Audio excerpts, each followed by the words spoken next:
कारकिर्दीबद्दल बोलण्याचा अधिकार जरांगे पाटलांना नाही।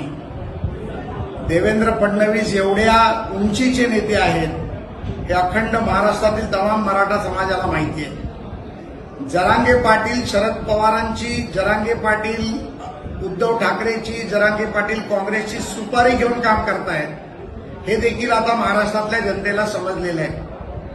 या वेळेला उपोषणाला बसले तेव्हा किती गर्दी होती, किती लोक आली, काय झालं हे सर्व जनतेने पाहिलं। त्यामुळे जे होऊ शकत नाही ते होणार नाही।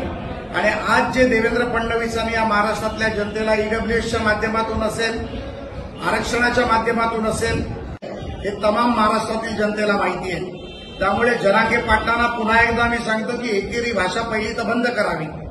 महाराष्ट्राचा 7-12 त्यांच्या नावावर नाही हे त्यांनी लक्षात ठेवावं।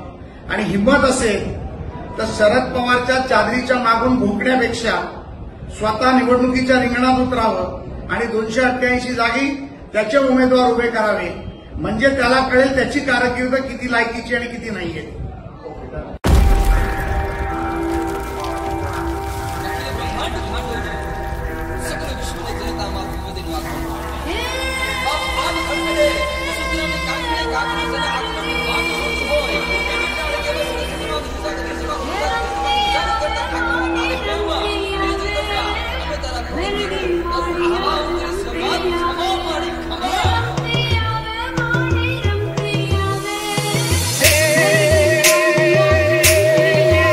Fuck.